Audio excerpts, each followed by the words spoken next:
My name is Sam Walls, and I'm a dead man. Well, kinda dead at least. See, I'm a vampire. Now, if you think that means all that Dracula hooey, like hissing, wearing skin-tight leather, and hunting mortals for sport, I wouldn't blame you one bit. That's exactly the sort of thing I did in my younger years with my former gang. And let me tell you, a vampire who's good with a gun can be a real terror. I got lucky though. I met some kind mortals who saw beyond my fangs. They taught me my letters and showed me how my thinking was keeping me from finding any kind of peace. After they passed on, I roamed America's majestic wilderness for nigh on 90 years, figuring out myself and what it means to be a vampire. And I found revelation. What I realized was, it ain't fangs that make us monsters. It's the self-defeating ways we think. Anywho, as the world started getting smaller, my old vampire gang tracked me down. Them being my kin, I wanted to help them see the world like I did, but they still have the same monster mindset I used to have. Good thing I'm a quick draw. But I got hooked up with this newfangled internet thing and found a vampire who's helping my kin find their way. A fella named Andromachos, supposed to be 3,000 years old. He invited me to come out to Europe to learn from him. I figure someone older than time has got to have the answers. I'm going on a trip, I guess. This feels like my opportunity to do some good in the world. I've been lucky, and now it's time to give back. Vampires ain't monsters. Or at least, they don't have to be. And come hell or high water, I'm gonna prove it to them.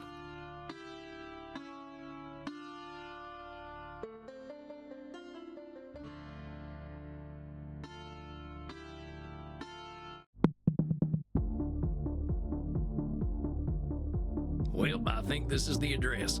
Number 27, Clean Flitter Mouse Street. Sure is a hell of a lot of ruckus for this time of night. People stay up late here. Wait a minute. These folk are vampires. Better watch myself. Guten Abend, folks. Sprechen Sie English? Ja, hello, Alta. Are you here to party with us at the hottest club?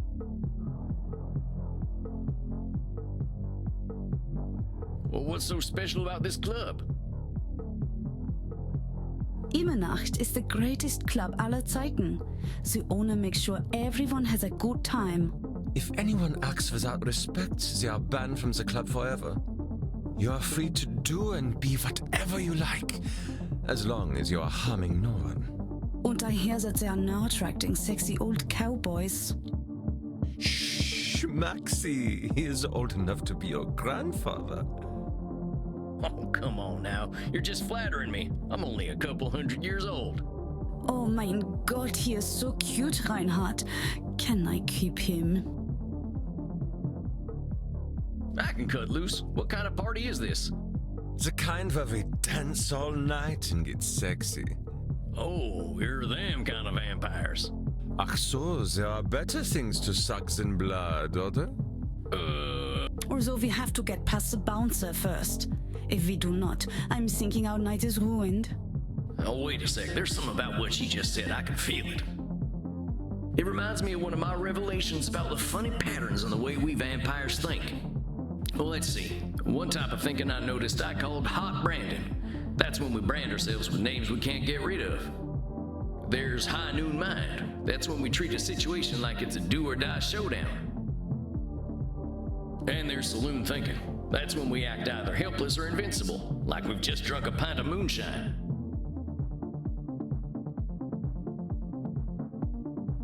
I can always check my journal if I need examples. I kept all my notes about the funny ways we vampires think in there. I think I know which one of them funny ways they're thinking in, though. Hold on, compadres. You seem like... I don't want to have my own fun. Nacht is the only place to be on Friday night. Wait a second. She's acting like this is all or nothing. Do or... Maybe I ought to check my journal. I don't want to have my...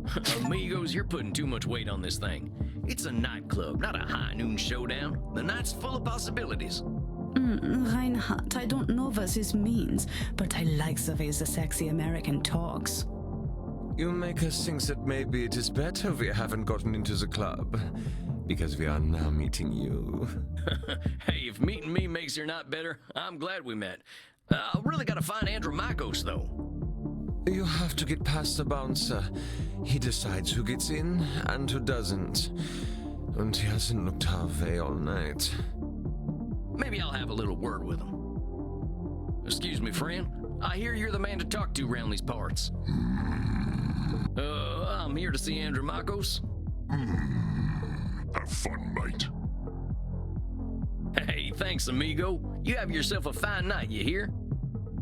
Cowboy, what about us? Yeah, sure, they're friends of mine. Have fun, mate. Well, come on, you two. We ain't got all night. Yeah! Dang, awful loud in here. Come on, my liver, dance with us! Well, you kids have fun. I'll catch up with you later. Tarnation, I'd rather hear a gopher giving birth than this. I better talk to whoever's slinging drinks in this here saloon. They ought to know where Andromachos is. But pardon me, ma'am. Well, look at you. We get a lot of 80s fashion in here, but not usually the 1880s. What can I get you, cowboy? The special's Red Bull and vodka. You down?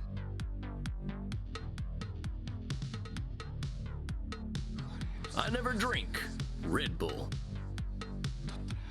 I'm actually looking for the owner. He around tonight? Might be. What do you say your name was? Sam Walls, begging your pardon. Sam Walls, huh? I don't think I know anything about a Sam Walls. After all, I'm just a know-nothing bartender.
Now why she gotta say she's a know-nothing? It gets my goat when vampires brand them. Well, hold on, would you just... I said I don't know any Sam Walls. I'm just a know-nothing bartender.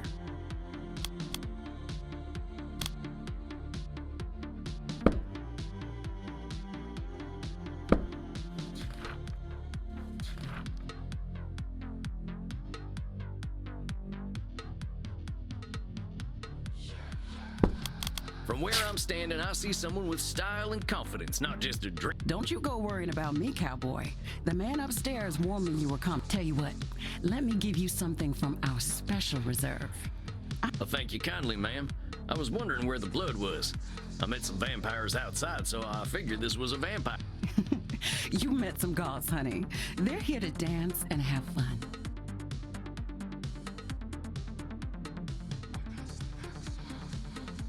So all these people are mortals? How do you think the head vampire gets his blood? They can't wait to share it with him. It's a special experience.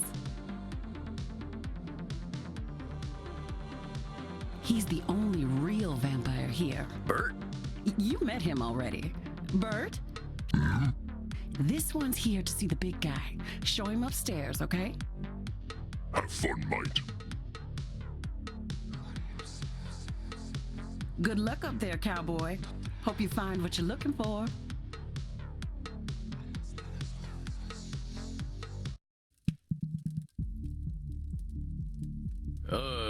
Howdy. It's Sam Walls to see you, sir.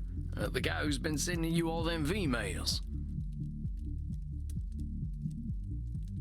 Yes, I know who you are, Samuel Walls. You have come here because you believe you can help our kin. The question is, are you first able to help yourself? I've been fixing myself for more than a century now. I don't think I need help. Then you must prepare to learn a most difficult lesson. We all need help, Samuel. I am pleased that you have come to receive mine. Dang, you scared the heck out of me. You must allow an ancient vampire his games. He will play them regardless. Please, sit down. What an absolute pleasure it is to meet you at last. I found your messages most intriguing. Afraid there ain't much here in the way of intrigue. I'm just a lonesome cowboy looking for answers. You know, I receive emails every day from vampires seeking my help.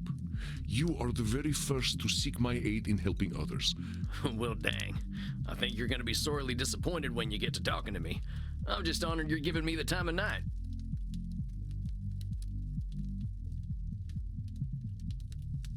I have unlimited time, Samuel. I am pleased to share some of it with you. Our kind can be rather set in their ways. It is inspiring to see someone so young and eager to learn.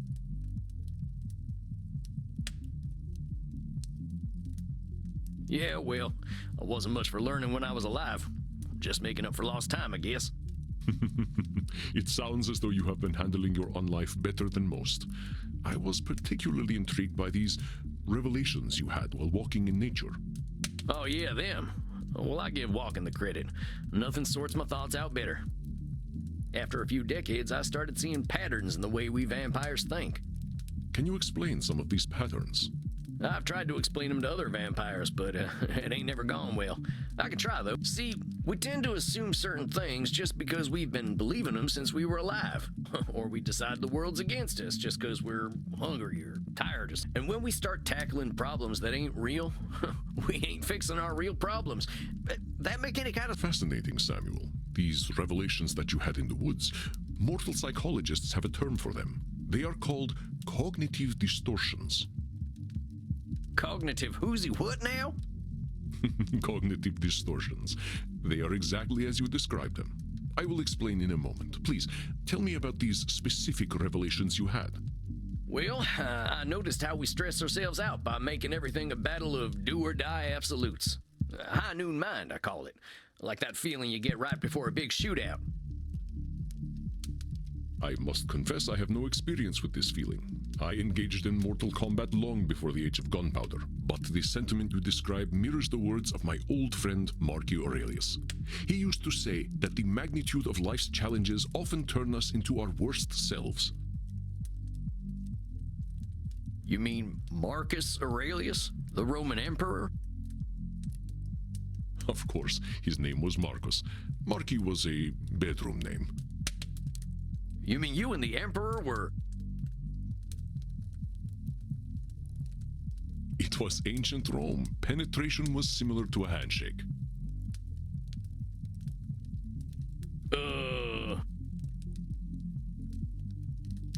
My apologies. I somehow forgot you were American. But let us discuss this high noon mind. I believe we can broaden your definition. Mortal psychologists call this phenomenon of binary thought polarized thinking, but I like to call it Nosferatu thinking.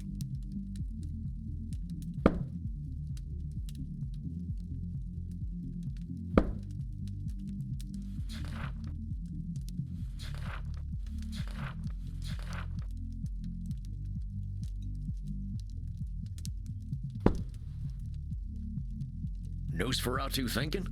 It means you are thinking in black and white. I get it. That's pretty funny. I believe it encompasses the breadth of the distortion. One is not flatly weak or strong, good or evil, smart or stupid, a success or a failure. The truth is far more complex and colorful. Not every high noon gunfight ends in oblivion, correct? Yeah, that's true. Getting shot still ain't fun, but it ain't the end neither. A perfect example, Samuel. Now, try to catch me using Nosferatu thinking. I will give you a series of statements, and one of them will contain Nosferatu thinking. I will repeat them if you miss it. If I do not drink blood, I will surely die. Death eventually comes for us all. Mortals will always fear our kind. Did you miss my Nosferatu thing? If I do not drink blood, I will surely die. Death eventually comes for us all. Mortals will always fear our... That's Nosferatu thinking right there. I've met mortals who knew who I... Very good, Samuel. And even if you hadn't, to say mortals will always fear us ends any hope that they might not. Always is such a terminal word, is it not? Would you like to discuss more of your revelations with me? I realize that as vampires, we can get the feeling of the power that comes with immortality and strength, but then we get hopeless and aimless over time.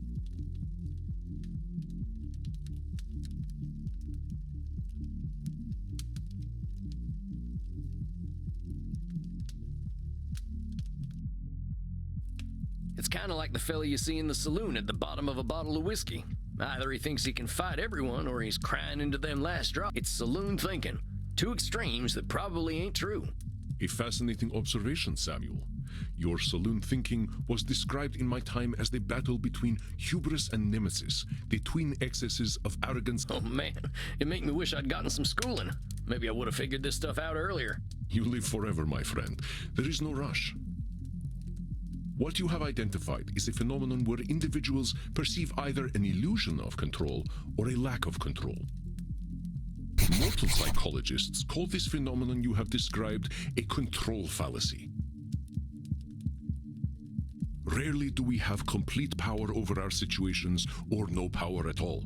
But we create this illusion that stops us from attempting to change our perceived situation. Yeah, you're right about that. I used to think I'd never get away from my gang, and maybe that's what made me stick with them for so long. Yes, you see how cognitive distortions keep us from facing reality, whatever that reality may be.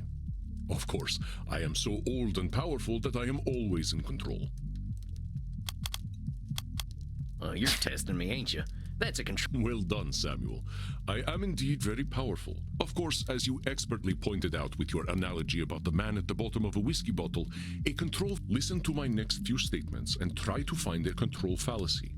Simply let me continue if you do not detect one.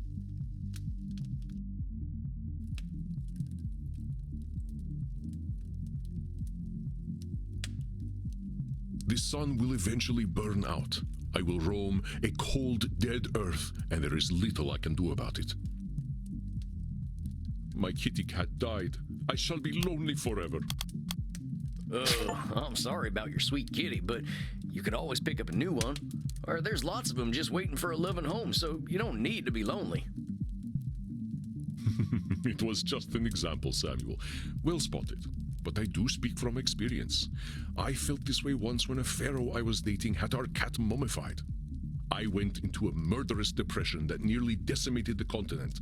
But I had the power to help myself all along by adopting a new friend in need of a home. Oh dang, don't let me get on your bad side. I doubt you shall see it, Samuel. Did you have more revelations to tell me about? See, I used to be in a gang. They were my whole existence. If you asked me who I was, I would have said, I'm a murdering bastard. Once I got away, I realized how small-minded that was. I was Sam before I was a murdering bastard, but that's how I was choosing to brand myself. My old gang's still around, and they're still branding themselves like that. They can't see themselves as anything but killers. Very astute, Samuel. I favor the clinical term, however, which is labeling.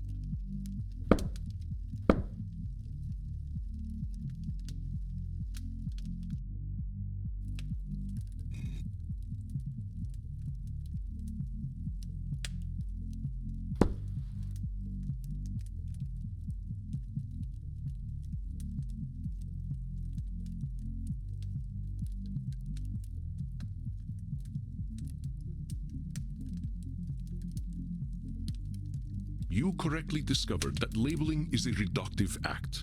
When we call ourselves names, even if we find them accurate, We create prophecies we are doomed to fulfill.